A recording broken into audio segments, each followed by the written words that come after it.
今日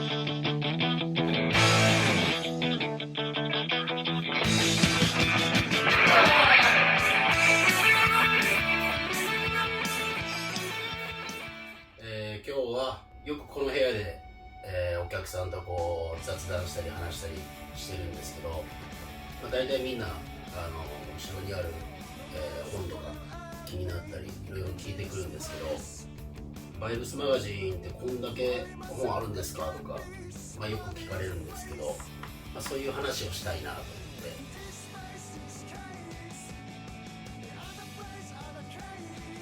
て。バイブス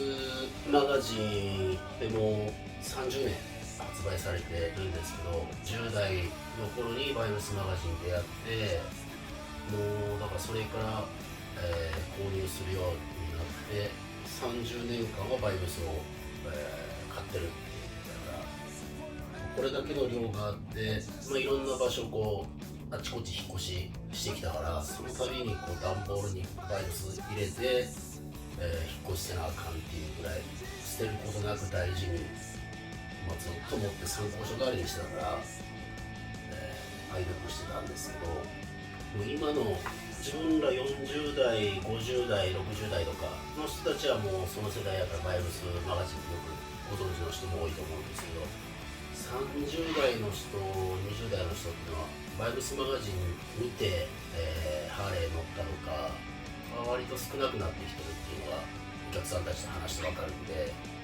なんかね、またきっかけになったらいいなっていうのがあるんですけど、これなんかがバイブスの、ナンバー2、2号目かながもう時代を感じるような色合いであったりとか、ただこれいうのも日本にその当時なかったから、こういうのっていうのはかなりやっぱ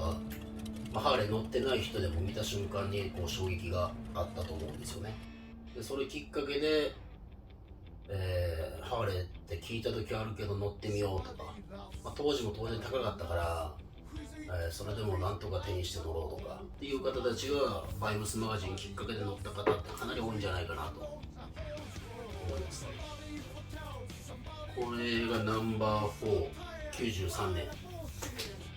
付箋が貼ってますけど、楽しく学ぶエンジンのお話っ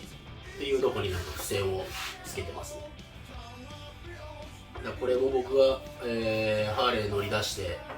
もうさっきも言ったようにこれ参考書代わりにバイブスは見てたんで、こうやって過去の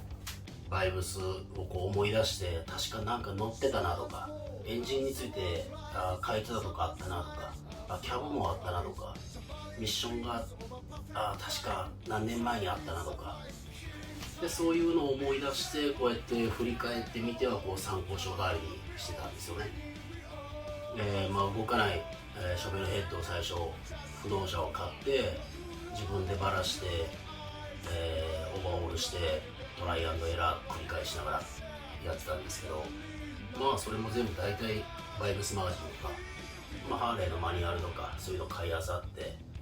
英語表記やから分からん、正しいかどうかも分からんっていうのがあるから、こういうのを参考にしてたんですよね。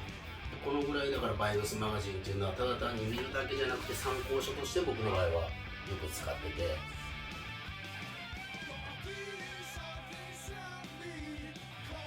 90年代後半とか2000年頭とかは特に日本各地でバイブスミーティングっていうのがあって、僕らも仲間内と、一緒に、国産乗ってる時もそうやし、ハーレー乗り出してもそうやし、あっちこっちバイブスミーティングっていうのに、行ってて、でバイブスを見て全国であるミーティングを、チェックして、みんなで行くっていう。で一人で九州とかもよく阿蘇チョッパーとかバイクヘブンとか行ってて、で行ったら誰か友達になって、一人か一人だったら一緒に飲むかとか、そういう風な話になって一緒に飲んでもらって、当然ガキやからもう30代40代の方とか一緒になって飲んでくれて、いろんな話してとかで、そういうので全国各地の人たちとこうつながっていってっていうのがありましたね。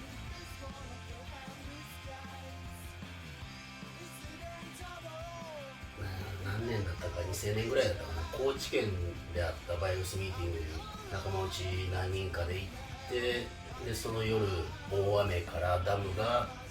ダムの水とかが放流されてとか、川が氾濫してみたいな。で夜中に避難警報が出て、みんなもテントを置いて逃げる、バイクも置いて逃げた人もおったし、もうそういうのもすごい記憶に残ってるし、でそのコーチのバイブスミーティングの時にこのバイブスの只野さんにバイブス通じて当然見てたんだけど、初めてその生の只野さんを見かけて、しかも夜中で川が氾濫して、もういろんなものがみんなテントから何から流されてる時に只野さんを見つけたんですよ。只野さんがもう呆然としてるっていうか、とんでもないことになったっていう感じの顔をしてて、うわこんな状況で会うてしもうたっていう、もうすごい憧れてたっていうか、もう見てた人やから、うわこんな状況で只野さんと初めて会って声もかけづらいし、でも何気なくね、アホなね挨拶してもあかんし、大変なことになりましたねっていうことを言ったのをすごい覚えてて、すまんかったなみたいな、大丈夫かみたいな只野さんが言ってくれたんですよ。でそういうのをなんかすごい鮮明に覚えてて、そういうこともあったけど、あっちこっちのこうバイブスミーティングっていうのは、千葉とか、いろんなとこあって大体もう行くようにしてて、それもバイブスマガジンからの、いろんな人の交流ができた一つかなっていう。自分からしたらバイブスマガジンっていうものでいろんなものをこの日本のバイクシーンに自分はなんか影響がすごい受けたかなっていうのが、今でもすごい思いますね。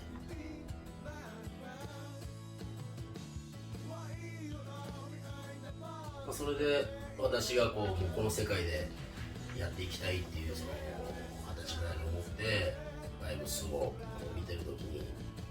やっぱりいつかはこのバイブスの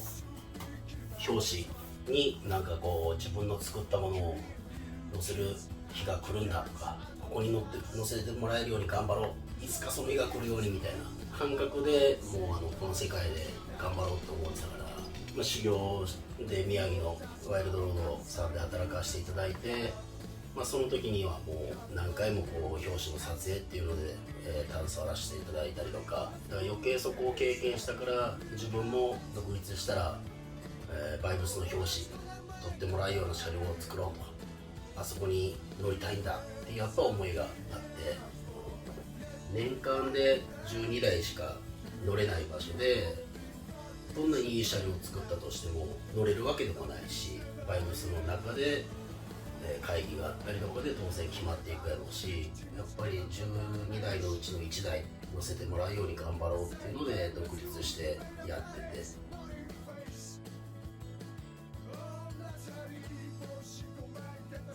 それで初めてバイブスの表紙になれたのが、2015年ですね。これがバンヘッドのトライデント、この時に、初めて、表紙の撮影させていただいて、私と、このバイクのオーナーとバイブスの方に行って、撮影していただいて、でその夜バイブスの只野さんで今の編集長の梅さんとかの打ち上げっていう感じで飲まさせていただいて、でその時に、只野さんにさっきの話じゃないけど、そのコーチのバイブスミーティングで只野さん僕初めて会ったんですって、でこういう状況でこうやって声かけたんですって、うわあの時かって、あの時もう大変すぎてなって、すまんかったなみたいな、またすまんかったなって言ってくれてんねんなとか思いながら、であれからまともに独立して自分が話してて、でこのバイクのオーナーももうあっちこっち日本全国ミーティング行ってたから、で一緒に行って只野さんと初めてゆっくり話ができて、でその時のやっぱ感動っていうか、よう覚えてますね。これが1冊目で、その2年後かな、今度はこちらのサイドバルブのブルーオーシャンっていう名前のバイクなんですけど、この時に、また読んでいただいて、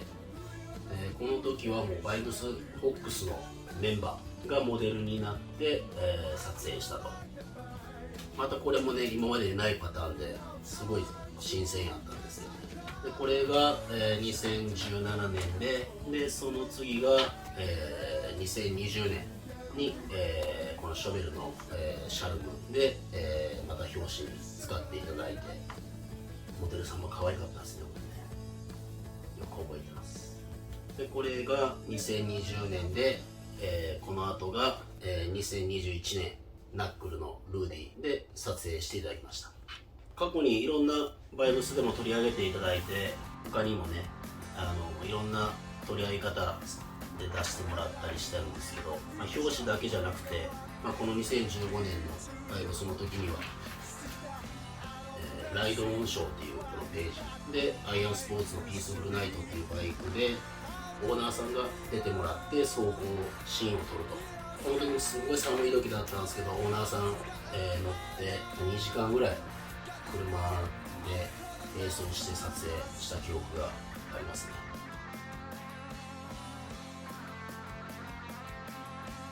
表紙もそうだし、こういう、ライドオンショーのページとか、他のページも